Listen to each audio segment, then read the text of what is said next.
요한복음 20장 19절, 요한복음 20장 19절부터 29절까지인데요. 제가 봉독하겠습니다.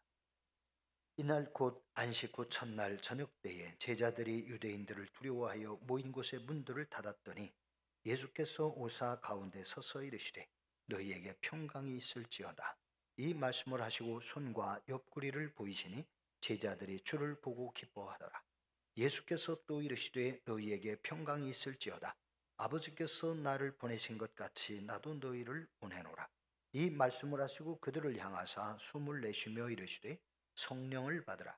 너희가 누구의 죄든지 사하면 사여질 것이요 누구의 죄든지 그대로 두면 그대로 있으리라 하시니라.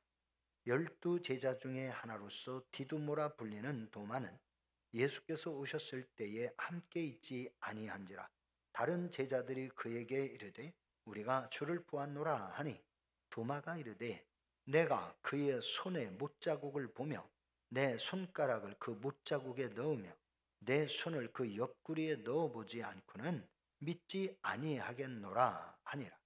여드레를 지나서 제자들이 다시 집안에 있을 때에 도마도 함께 있고 문들이 닫혔는데 예수께서 오사 가운데 서서 이르시되 너희에게 평강이 있을지어다 하시고 도마에게 이르시되 네 손가락을 이리 내밀어 내 손을 보고 네 손을 내밀어 내 옆구리에 넣어보라. 그리하여 믿음 없는 자가 되지 말고 믿는 자가 되라. 도마가 대답하여 이르시되 나의 주님이시요 나의 하나님이시니이다. 예수께서 이르시되 너는 나를 본고로 믿느냐?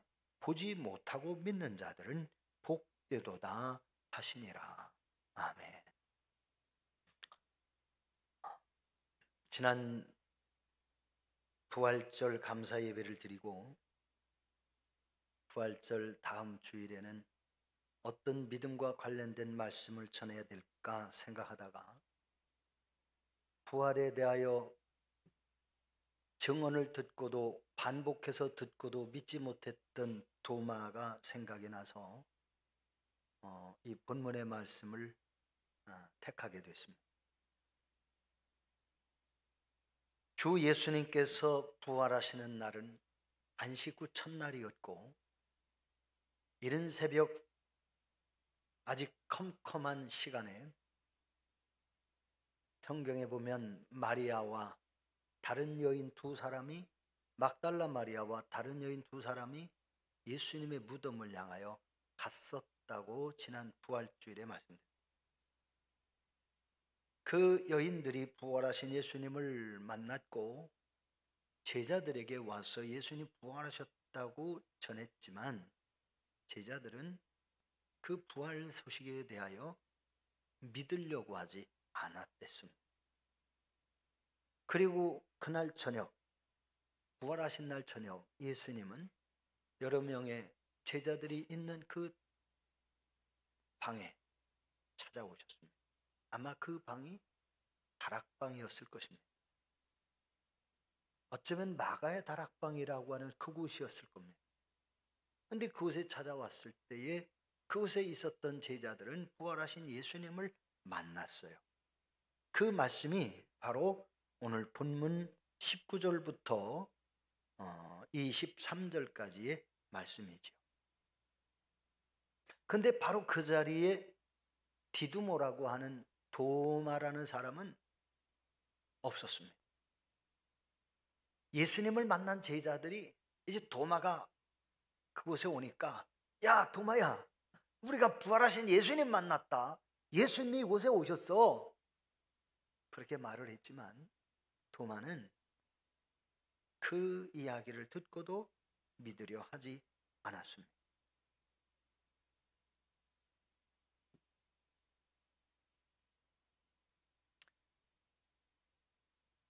예수님은 부활하신 날 저녁 때 제자들을 찾아오셔서 자신이 부활하신 사실을 보여주시고 손과 옆구리를 보여주시면서 제자들에게 가장 먼저 말씀하신 것이 너희에게 평강이 있을지어다.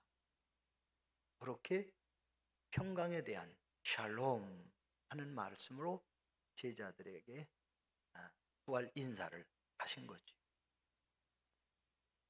그러면서 예수님은 그 제자들에게 사명을 주셨는데, 하나님께서 예수님을 세상에 보내신 것처럼 나도 너희를 세상에 보낸다라는 말씀을 하셨는데, 세상에 보낸다라는 의미는 무엇이냐면 예수님 부활하신 것을 사람들이 알게 하라는 것이거든요. 그러면서 그 다음에 하신 말씀이 22절에 보면 숨을 내쉬며 이르시되 성령을 받으라. 그 성령을 받아야 예수님 부활하신 소식을 전할 수 있게 되기 때문에 성령을 받으라고 하셨던 것 같습니다. 그러면서 예수님이 또 하신 말씀이 너희가 누구의 죄든지 용서하면 그 죄가 용서될 것이요, 누구의 죄든지 용서하지 않으면 그 죄가 그대로 있으리라. 사람과 사람 사이의 죄의 문제, 용서라는 단어로 죄를 용서라는 말씀으로 바꾸시려고 하시는 은혜를 우리에게 알려주셨어요. 그래서 우리 성도들이 사실은 우리 성도와 성도들 사이에 맺힌 것이 있다면 사실은 용서하려는 거예요. 우리가 우리의 형제 자매들의 죄를 용서할 때에 나의 죄도 같이 용서가 된다는 의미로 주셨습니다. 그러니까 우리가 용서하지 않으면 나의 죄도 용서받지 못하게 되는 것이다. 여러분, 이거를 우리가 잊어버리면 안 돼요. 아유, 나는 아무개 절대로 용서 못해. 그런다면 나의 죄도 절대로 용서가 안 된다는 사실을 아셔야 됩니다. 그러니까 우리는 어떠한 문제를 가진 사람이었다 할지라도 내가 정말 잘못했습니다 라고 한다면 우리는 그 사람의 허물에 대하여, 죄에 대하여 용서하며 사는 것이 예수님을 믿는 믿음의 사람들이 해야 할 일이고 예수님의 제자들이 해야 할 일이라는 사실을 성경은 우리에게 깨우쳐 주시고 있습니다. 예수님이 이렇게 중요한 말씀을 하실 때에 도마라고 하는, 디두모라고도 하고 하는 도마라는 사람이 제자가 없었다. 자, 부활하신 예수님을 만난 제자들, 예수님이 실제로 살아나셨어요. 실제로 살아나신 것을 제자들이 보았어요. 그 사실을 본 제자들은 이제 나사로가 죽었다 살아나온 것은 아무 문제가 안 돼요. 또 앞으로 자기들이 죽어도 부활하신 예수님께서 자기들에게 또한 부활의 은혜를 주실 것을 생각하니까 이제는 그들의 마음에 확신과 담대함이 생기는 거예요. 한결같이 이 제자들은 신바람이 났습니다. 더 이상 두려움, 죽음이라는 것이 두려워할 필요가 없게 됐어요. 두려워할 이유가 없습니다. 부활의 주 예수님을 만났던 제자들은 하나같이 이구동성으로 부활하신 예수님의 이야기를 나누면서 희망이 넘쳐나게 됐습니다. 예수님 죽으셨을 때는 초상집 분위기였는데 부활하신 예수님을 만나고서는 이제는 초상집이 아니라 이제는 잔치집 이상으로 아주 제자들이 즐거워하게 되었던 겁니다. 몇 날이 지나가도 사망에서 부활하신 예수님의 이야기는 입이 다물어지지 않았을 것입니다. 근데 그때에 부활의 즐거움을 얘기하던 그 자리에 도마가 들어왔어요. 그 제자들이 즐겁게, 이야, 우리 예수님이 이렇게 부활하신 것을 나는 진짜 몰랐네. 부활하실 것을 나는 믿지 못했네. 뭐 이 별 얘기가 다 있었겠지요. 그런데 도마가 쑥 들어오자, 뭔 얘기야? 아, 예수님 부활하셨다고? 무슨 소리요? 아, 예수님 부활하셨다니까. 우리가 눈으로 봤어. 예수님 여기 오셨어. 그러니까 에이, 예수님 너희들이 하도 사모하니까 훈령이 나타났나 보다. 예수님의 영혼이 나타났나 보다. 아니면 너희들이 헛것을 보고 예수님 부활하셨다고 하는 거 아니요? 막 이런 얘기가 오갔을지도 모르겠습니다. 예수님이 부활하셨다는 이야기를 제자들이 힘주어 말할 때에 도마는 분명하게 얘기를 합니다.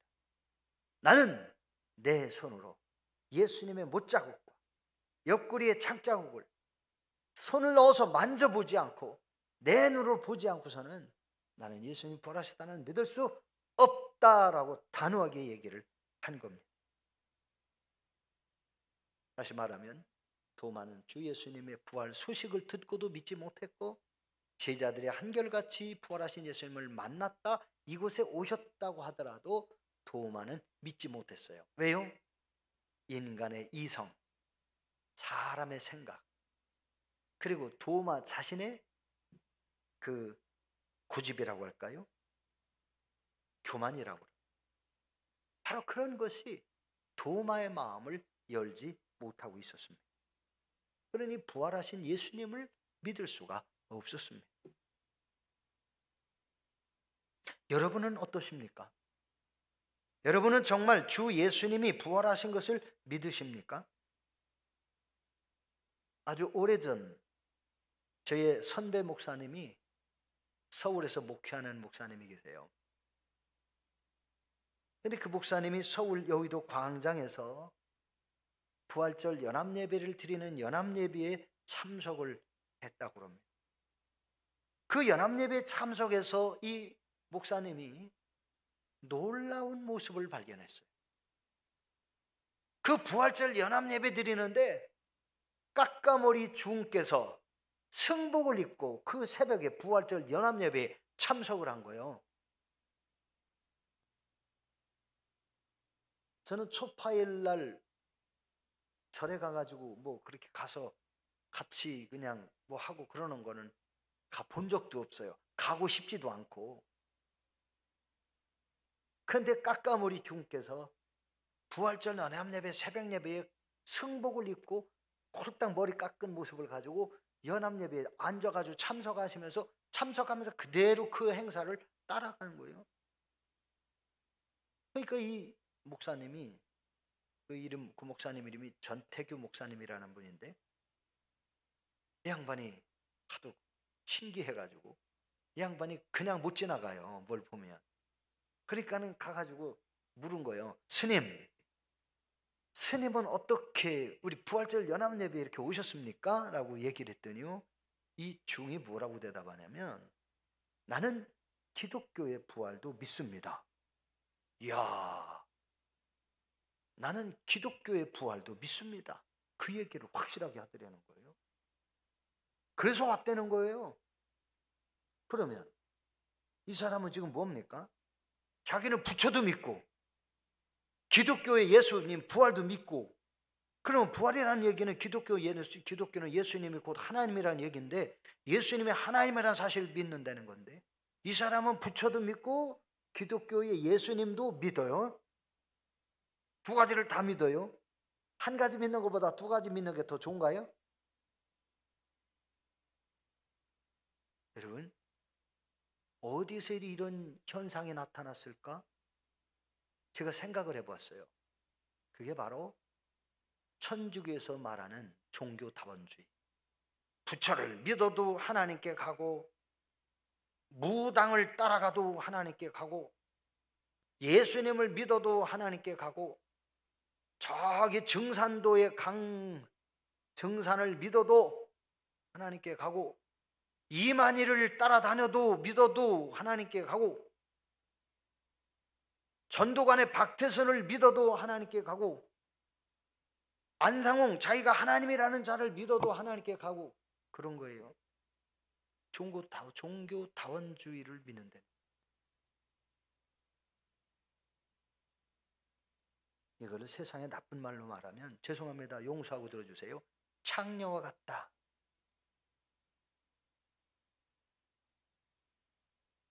아무에게나 몸을 주는 창녀와 같고 아무 여자에게나 몸을 주는 창남과 같다. 저는 그런 생각이에요.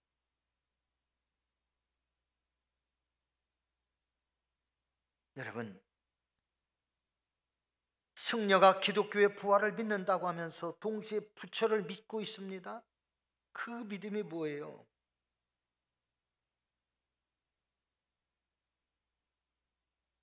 예수님 믿어도 영원한 생명을 얻고 천국에 간다니까. 절에서는 부처를 믿으면 극락 왕생, 왕처럼 영원히 산다, 그 얘기를 하고 있어요. 기독교를 베꼈어요. 원래 불교는 그게 아니에요.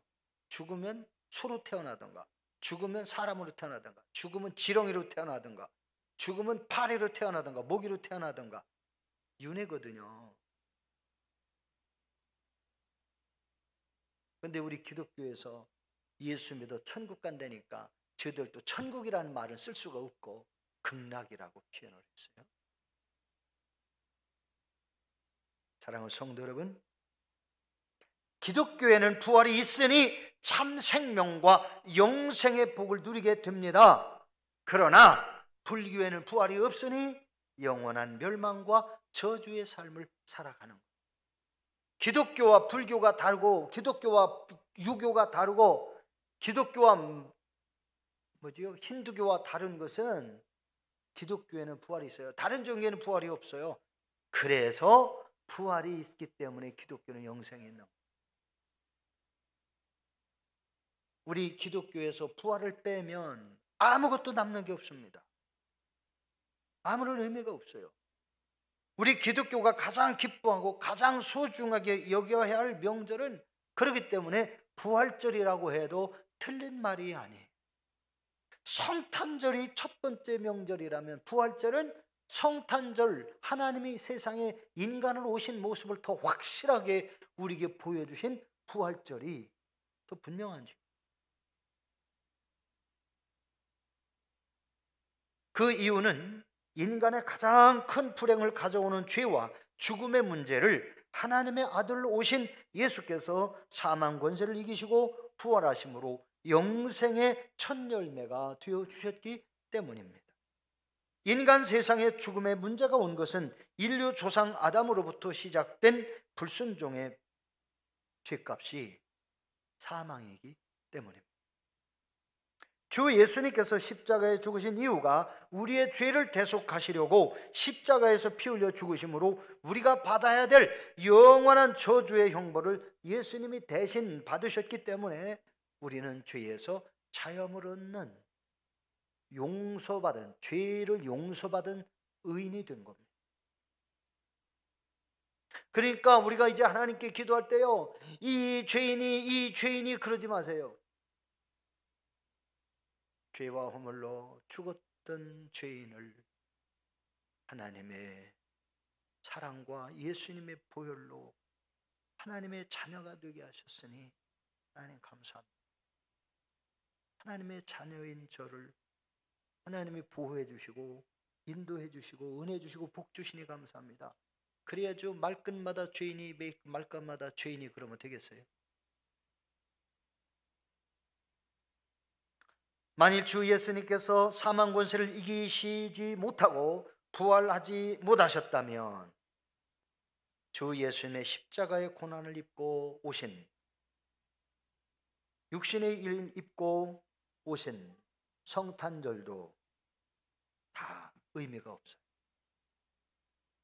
주 예수님이 부활하셨기 때문에 우리에게 있어서 기독교의 신앙은 참된 것이다, 그렇게 말할 수 있는 것.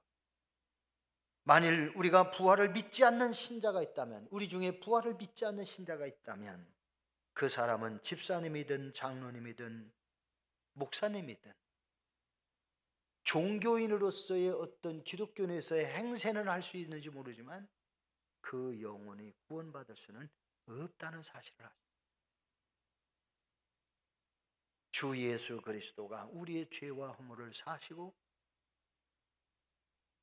우리를 하나님의 자녀 되게 하시려고 죄에 대하여 죽었고 부활하심으로 의에 대하여 사신 것이다. 그래서 바울 목사님의 기도처럼 내가 그리스도와 함께 십자가에 못 박혔나니 그런즉 이제는 내가 산 것이 아니요 오직 내 안에 그리스도께서 사신 것이야. 이제 내가 육체 가운데 사는 것은 나를 위하여 자기 몸을 버리사 나에게 생명을 주신 그리스도 예수 안에서 사는 것이다. 고백한 그 고백이 우리의 고백이 되어야.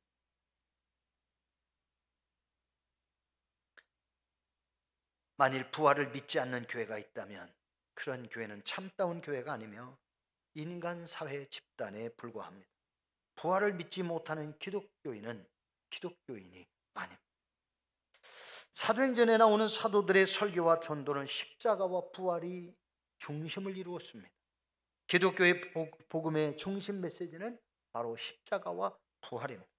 그러므로 우리 죄를 대속하신 십자가의 사건과 사망 권세를 이기신 부활 사건은 기독교의 두 기초가 되고 중심이 되는 거예요. 이 두 가지를 저는 여러분에게 분명하게 전해야 되고 이 두 가지를 여러분은 분명하게 믿어야 돼요. 그리고 인정하고 고백하며 증거하며 살아야 돼요. 이것이 저와 여러분이 세상을 살아가는 삶의 목적이요 그것이 방법이 되어야 합니다. 이 두 가지 예수님의 죽음과 부활을 증거하지 않는 교회는 교회로서의 가치가 없어요. 아무리 축복 설교를 해도 아무리 기복 설교를 해도 의미가 없어요. 예수 그리스도의 십자가의 죽으심과 그 사건, 그것을 통하여 우리에게 영원한 생명의 복을 하나님께서 주신 겁니다. 그런데 오늘날 많은 그리스도인들은 십자가의 구속의 사건을 제대로 알려고 하지도 아니하고 십자가의 사건을 인류에게 희생과 봉사, 어떤 모범적인 이런 것을 강조하는 경우가 너무나 많습니다. 예수 그리스도의 십자가의 죽으심과 부활은 곧 우리들의 십자가에 대하여 죽고 부활한 그러한 신앙으로 우리가 인정하고 따르는 것이고 예수님의 십자가의 길을 우리가 외면하는 것이 아니라 우리 각자도 우리 십자가를 지고 예수님을 따라가야 합니다.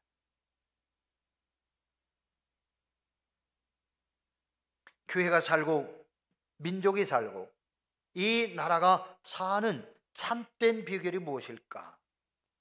교회가 살고 민족이 살고 이 나라가 사는 참된 비결은 십자가와 부활의 메시지를 바로 전해서 죽은 영혼을 살리는, 그래서 죽었던 영혼들이 구원받아 하나님의 자녀가 되게 하는, 이것이 교회에서 가장 소중한 것.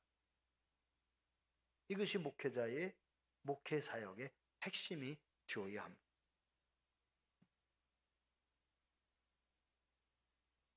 교회가 너무 영적이고 염세적이며 내세관의 개인 구원을 강조하기 때문에 부패하는 것이 아닙니다. 생명을 살리는 십자가와 부활을 바로 전하지 않기 때문에 부패하는 것이죠. 예수님 당시의 제자들이 십자가에 죽으셨다가 부활하신 주님을 만나기 전에는 부활을 믿지 못했던 것처럼 오늘날도 교회 다니고 예수 믿는 많은 사람들이 부활신앙이 없어서 기독교인들이 참 신앙을 갖지 못하는 경우가 참 많습니다. 주 예수님은 오늘 본문 말씀을 통해서 저와 여러분에게 믿는 사람이 되라고 말씀하십니다. 27절의 말씀 다시 봅니다. 도마에게 이르시되 네 손가락을 이리 내밀어 내 손을 보고 내 손을 내밀어 내 옆구리에 넣어보라. 그리하여 믿음 없는 자가 되지 말고 무엇가 되라? 믿는 자가 되라. 예수님을 체험하고 믿는 자가 되라. 여러분, 예수님을 체험하고 믿는 자가 되라는 얘기는 오늘날 이 시대에도 우리가 예수님의 죽으심과 부활을 체험하듯이 우리의 삶의 현장에서도 부활신앙을 체험할 수 있는 경험을 하기를 하나님은 원하시는 거예요. 부활신앙. 대부분의 제자들은 적어도 예수님이 4번이나 십자가에 죽으셨다가 부활하실 것에 대한 말씀을 이야기하셨어요. 그럼에도 그 이야기를 듣고도 이 제자들은 예수님 부활을 믿지 않았었습니다. 그래서 여인들이 예수님의 시체를 살펴보고 향유를 발라드리려고 무덤에 찾아갔는데 그 여인들조차도 예수님의 3일째 되는 날 부활하신다는 사실을 까마득하게 잃어버리고 있어요. 그걸 마음으로 받아들이지 않았기 때문에 들었어도 잊어버리는 거예요. 천사가 그렇게 너희가 십자가에 못 박히신 나사렛 예수를 찾는구나. 그가 살아나셨고 여기 계시지 아니하니라. 그가 살아나셨고 여기 계시지 아니하니라. 여인들이 와서 향품을 발라드리려고 예수님 무덤에 갔는데 천사가 너희가 십자가에 못 박히신 예수를 찾는구나. 그가 살아나셨고 여기 계시지 아니하니라. 그 이야기를 듣고도요, 마리아가 예수님 살아나셨다고 천사가 얘기하는데도 예수님의 시신을 누가 훔쳐간 것으로 생각하고 있어요. 우리 사람의 생각이 너무 골똘하면 부활 소식을 듣고도 못 믿는 거예요. 천사가 얘기해 주는데도 못 믿어요. 10 제자가 음식 먹을 때 예수께서 나타나서 저희의 믿음 없는 것과 완악한 것을 꾸짖으시니 이는 자기가 살아난 것을 본 자들의 말을 믿지 아니함이라. 이 말씀은 마가복음 16장 14절에 있는 말씀이에요. 그 중에도 도마는 완강히 거절하며 믿지 않았지요. 어쩌면 도마는 다혈질적인 성격이어서 내가 그 손에 못자국을 보며 손가락을 그 못자국에 넣고 내 손을 그 옆구리에 넣어보지 않고는 나는 믿지 않을 거야. 얼마나 확실합니까? 도마의 이 행동이 잘못된 건가요?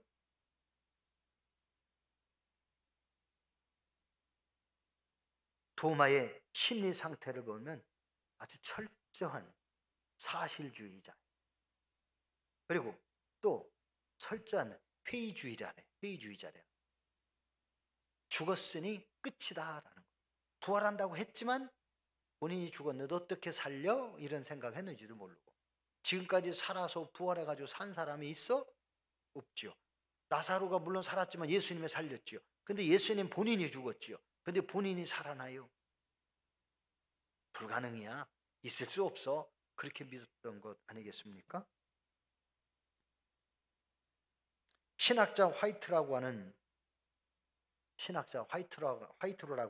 사람은 도마에 대해 말하기를 용기를 가진 자다. 궁금한 것은 참지 못하는 자다. 비판적인 사고방식을 가진 사람이다. 우울한 기질의 소유자다. 그리고 참된 마음을 가진 자다. 뭐 이렇게 이야기를 했다고 합니다. 근데 성경에 보면 용기를 가진 자, 예수님이 이제 십자가에 죽는다고 그러니까 야, 우리도 예수님과 함께 죽으러 가자, 이렇게 나선 거예요. 도마가 그랬어요.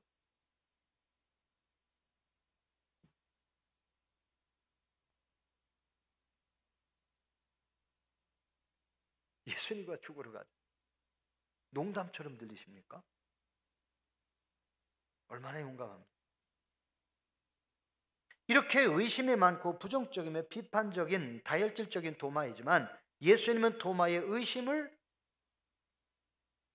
미워하지 아니하시고 의심을 확신으로 바꾸어 주시려고 예수님 부활을 본 제자들과 도마가 함께 있을 때에 다시 찾아오셔서 십자가에 못 박혔던 손을 내밀어 주시고 옆구리를 보여주시면서 만져보라고 하셨어요. 그리고 믿음 없는 자가 되지 말고 믿는 자가 되어라.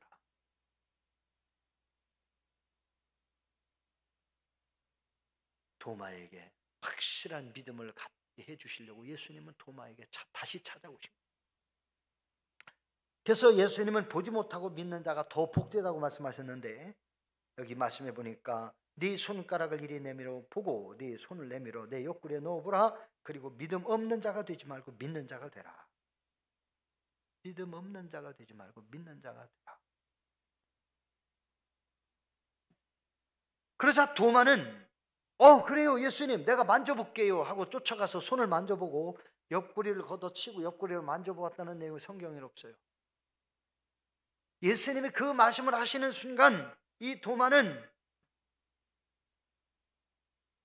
나의 주 나의 하나님이십니다 그렇게 고백을 했어요. 도마가 예수님이 오셔서 그렇게 말씀하실 때에 도마는 예수님을 보면서 나의 주 나의 하나님이십니다. 그러자 예수님은 너는 나를 본고로 믿느냐? 어쩌면 만져보고 믿었으면 너는 나를 보고 만져보고서 믿냐? 이렇게 하셨을지도 몰라요. 근데 오늘 도마는 만져보지는 않고 보고서 믿었어요. 그러니까 너는 나를 보고서야 믿냐? 보지 못하고 믿는 자들은 더 복되도다. 오늘 이 자리에 계신 여러분들은 예수님 부활하신 사실을 믿는다면 도마보다 더 확실하게 복 있는 믿음을 가진 분들. 왜? 우리는 보지도 못하고 믿잖아요. 우리는 만져보지도 못했고 눈으로 보지도 못하고 예수님의 음성을 직접 들어보지도 못하고 예수님 어떤 형상도 보지도 못하고 우리는 그냥 목사님들 설교를 통해서 듣고 성경을 통해서 보고 그냥 믿잖아요. 여러분들은 도마보다 더 좋은 믿음을 가진 분들이라 할 것입니다. 더 복된 믿음이죠.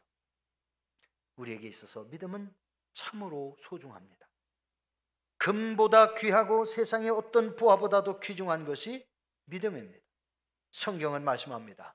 히브리서 11장 9절에 믿음이 없이는 하나님을 기쁘시게 하지 못하나니 하나님께 나아가는 자는 반드시 그가 계신 것과 그가 또한 하나님이 또한 자기를 찾는 자들에게 상 주시는 이심을 믿어야 할지니라.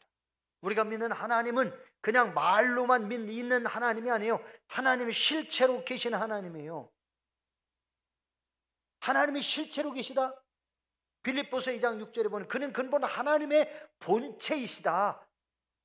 하나님의 실체로 계신 분이다. 그런데 불교의 석가는 죽어서 장례제나가고 시신이 무덤에서 썩었고요. 그 부처는 가짜예요. 극락 왕생하는 극락의 나라를 만들었다? 가짜예요.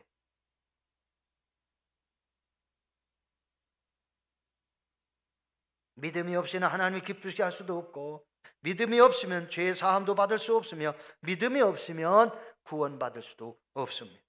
그러므로 여러분의 믿음을 소중하게 여기고 여러분의 믿음이 떨어지지 않도록 예배 생활에 말씀 생활에 힘쓰는 여러분들이 되시기를 바랍니다.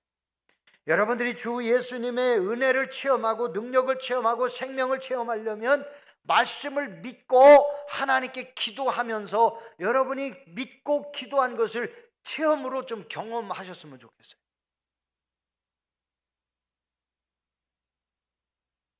여러분 믿음을 잃어버리면 안 됩니다. 믿음이 어떤 분들은 떨어져 나갔다고 잊어버렸다고 그렇게 말하신 분도 있어요. 믿음 잊어버리면 여러분 마귀에게 속아서 불신의 말을 하게 되고 믿음을 잃어버리면 마귀에게 속아서 부정적인 말을 하게 되고 믿음을 잃어버리면 의심하게 되어집니다. 농담이라도 부정적인 말이나 농담이라도 불신앙의 생각이나 말을 해서는 안 됩니다. 작은 불씨가 큰 불을 익히듯이 여러분의 작은 믿음이라도 소중히 여기고 적극 활용하여 큰 믿음으로 키워나가실 수 있기를 주의 이름으로 축복합니다. 예수님이 변화산 꼭대기에 올라가셨다가 제자들 3명 베드로와 야고보 요한 3명이 예수님과 함께 변화산에 올라갔었는데 거기서 내려오셨는데 어린아이가 간질병 걸리고 귀신 들려가지고요 불에도 넘어지고 쓰러지고 물에도 빠지고 그런다고 왔어요. 아버지가 말합니다. 선생님이 제자들에게 고쳐달라고 했더니 못 고치더이다. 선생님이요 할 수 있거든 우리 아이를 좀 고쳐주십시오. 그랬더니 예수님이 뭐라고 하세요? 할 수 있거든이 무슨 말이냐? 믿는 자에는 능치 못할 일이 없느니라. 그랬더니 아이 아빠가 뭐라고 합니까? 선생님이요 저의 믿음 없는 것을 도와주소서. 믿음이 없는 것을 도와주소서. 그래서 예수님이 귀신을 쫓아내니까 귀신이 나갔고 아이가 고침받았어요. 그 아이의 아버지는 그때부터 예수님에 대하여 확실한 믿음을 가졌습니다. 우리 성도님들 우리가 믿음이 있어야 하나님과 교통할 수가 있고, 믿음이 있어야 하나님께 기도드릴 수 있고, 믿음의 주를 통해서 믿음이 있을 때에 우리에게 믿음의 기도가 응답이 되어지고 믿음으로 우리가 축복도 받을 수 있어요.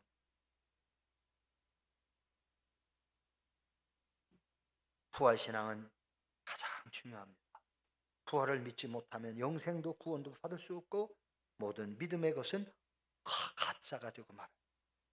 바울 목사님은 이렇게 말합니다. 그리스도께서 다시 사신 것이 없으면, 다시 사신 것, 부활하신 것이 없으면 너희의 믿음도 헛되고 너희가 여전히 죄 가운데 있을 것이요, 만약 그리스도 안에서 우리의 바라는 것이 다만 이 생뿐이면 모든 사람 가운데 우리가 더욱 불쌍한 사람이라. 바울 목사님은 말하기를 왜 부활을 못 믿을 것으로 여기느냐, 그다시 종교인들에게 그렇게 외쳤습니다. 왜 부활을 못 믿을 것으로 여기느냐. 마지막으로 위대한 신앙을 고백하는 사람이 될 수 있기를 주의 이름으로 축복합니다. 위대한 신앙 고백. 의심 많고 철저하게 회의주의자며 비판주의였던 도마가 주 예수님의 사랑과 관심으로 부활하신 예수님을 만난 후에 즉시 위대한 신앙을 고백했어요. 나의 주, 나의 하나님이십니다. 하나님이 하셨습니다.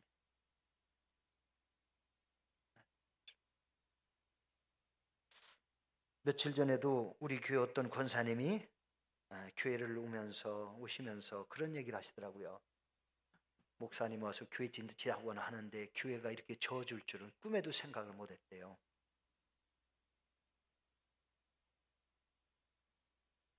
왜? 돈이 없어서. 그런데 이렇게 져줬다고, 건축되었다. 그래서 저는 그렇게 고백합니다. 하나님이 하셨습니다. 저는 목회하면서 몇 번 졌다고 그랬잖아요. 진짜 하나님이 해주셨어요. 제가 수단 방법을 부려가지고 사람들에게 가서 막 아부하고 사정하고 빌고 막 그래서 한 게 아니에요.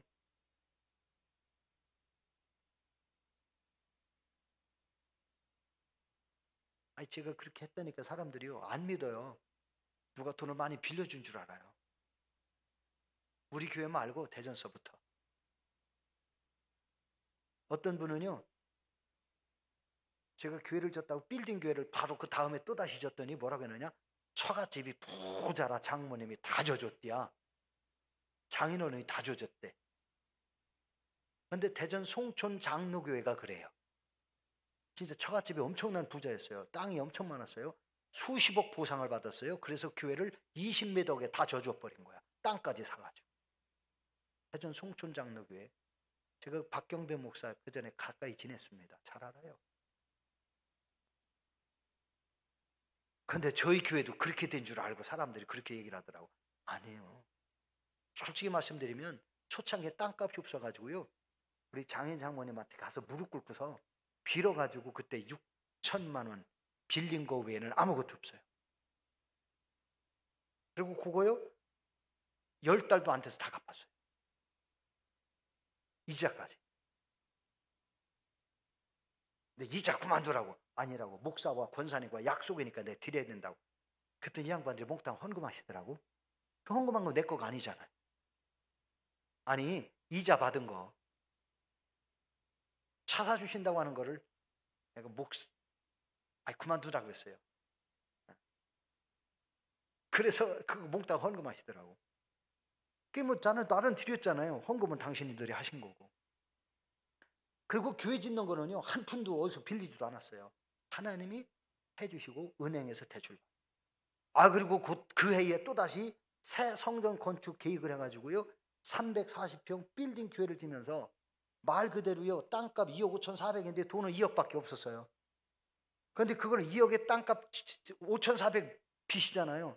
그러면서 건축비 7억 공사를 했어요.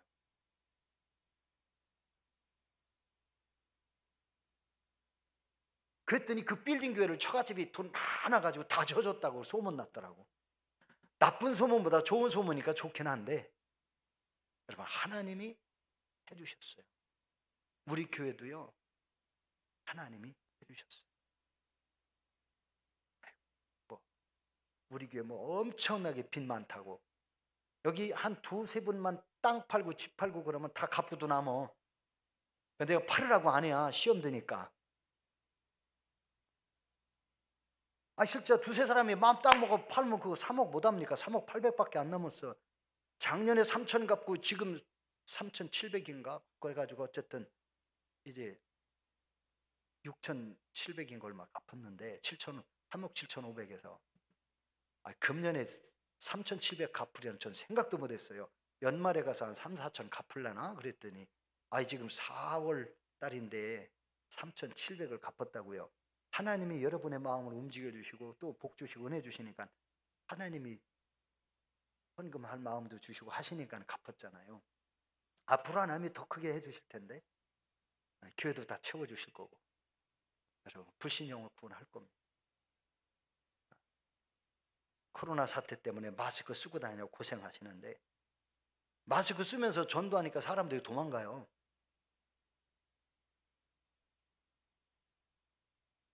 그래가지고 이제 마스크 해제하면 우리가 더 자유롭게 될 거고 열심히 하면 뭐 이 교회 안 채워지겠습니까?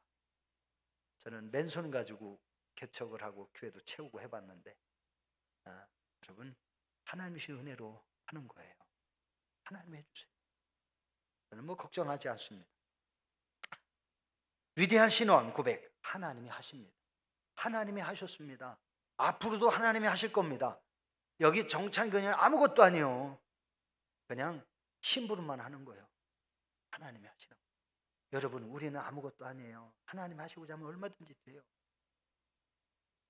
옛날에 어떤 교회요, 제 친구 목회하는 교회를 가보니까 생각지도 않던 어떤 사람이 교회 와가지고요 빚이 많았는데 교회 빚을 교회 온 지도 얼마 안 됐는데요 하나님이 헌금하라고 한다고 헌금을 하고 등록도 안 한 사람이 헌금을 하다가지고 빚 갚았더라고.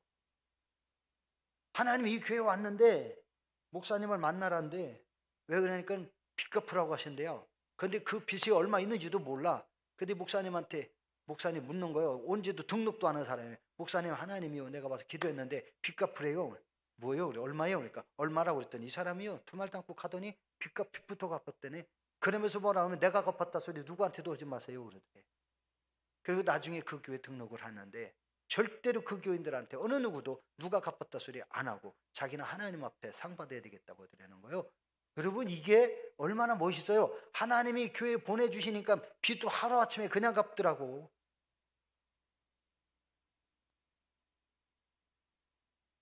하나님이 하시면 뭐요? 은도 내고요 금도 내 거요 다 하나님 거라고 그랬는데 뭘 걱정할 거 있습니까? 그냥 우리는 일만 하면 돼요. 입만 열면 돼요. 하나님이 하셨습니다. 하나님이 하십니다. 하나님이 하실 겁니다. 할렐루야. 이게 신앙 고백이. 하나님 우리의 말대로 하시는데 뭐라고 했느냐 성경에 지금 갑자기 생각이 안 나요. 성경에 뭐라고 하셨냐면 네가 말한 대로 내가 행하리라 그랬죠. 네 말한 것이 내 귀에 들린 대로 행하리라. 할렐루야. 성경에 있는 말씀입니다. 여러분 하나님이 여러분의 말대로 하시는 것을 믿으시고요 믿는 자가 되시기를 주 여러분 축복합니다. 기도하십시다. 하나님 우리가 이 땅에서 믿음 없는 사람이 되지 않고 믿음의 사람이 되게 해주시고 하나님이 하셨고 하나님이 하셨고 하실 것이고 앞으로도 하실 것이다. 하나님이 하셨습니다. 하십니다. 하실 겁니다. 우리가 이런 신앙을 가지고 우리가 이 땅에서 믿음으로 살고 하나님의 기쁨이 되어 살게 해주옵소서. 우리 한 2분만 통성으로 기도합시다. 주여 할렐루야. 아버지 하나님 감사합니다. 주께서 저희들에게 은혜와 복을 더하여 주시고 아버지 하나님 주시는 은혜와 복을 힘있게 하시고 하나님의 영광 드러내는 복된 자녀 되게 하시고 아버지 영광 드러내는 복된 은혜의 삶을 살아가도록 인도하여 주신 하나님을 찬양합니다. 믿음으로 살아가게 하시고 하나님의 영광 드러내게 하시고 우리 구주 예수 그리스도로 살게 하시고 그 백성들이 이제는 하나님이 하셨습니다. 하나님이 하십니다. 하나님이 하실 겁니다. 하나님이 행하시는 놀라운 일들에 대하여 우리가 하나님을 증거하고 하나님께 영광 올려드리는 복된 자녀들 되도록 성령님 인도하여 주시옵소서. 주 예수 그리스도 은혜로 살고 소망합니다. 주님과 동행하게 하시고 우리 주 예수 그리스도께서 행하시는 놀라운 일들을 저희들이 경험하며 하나님이 주시는 은혜와 복을 누리는 은혜와 축복의 자녀들 되도록 성령님 인도하여 주시옵소서. 영광받아 주시옵소서. 우리 구주 예수 그리스도 이름으로 기도합니다. 주 예수 그리스도께서 우리 모두의 죄를 용서하시고 우리에게 하나님의 자녀가 되게 하셔서 영원한 생명의 복을 누리게 하시려고 십자가를 통하여 저희들에게 은혜를 베풀어 주셨음을 저희들이 힘입습니다. 그리고 부활하신 주님이 영원한 생명의 나라가 있음을 저희들에게 깨닫게 하시고 부활의 첫 열매가 되셔서 저희들에게 부활에 대한 신앙을 갖게 하시고 영원한 부활의 삶을 저희들이 소망으로 갖게 하시니 감사합니다. 오늘도 주님 앞에 나와 예배한 모든 성도들이 이제는 성부와 성자와 성령 삼일째 하나님은 지금도 한 분 하나님으로 살아계시고 우리의 삶의 역사, 우리의 삶의 현장에서 일하시며 우리의 삶의 문제를 해결하시고 우리의 기도를 들으시고 오늘도 저희들이 부활신앙을 가지고 어떤 문제든지 해결받으며 하나님께 영광 올려드리며 살아가며 주 예수 그리스도 부활하셨고 우리와 동행하시는 것을 증거하며 살기를 소망하시는 그 은혜를 갖고 은혜를 저희들에게 베풀어 주심을 믿게 하시고 저희들이 이 땅에 살아가면서 부활하신 예수님을 증거하며 살아가는 그러한 하나님의 자녀로 살게 하시되 주님 오시는 날까지 늘 승리하며 살게 하시기를 간절히 축원하옵나이다. 아멘.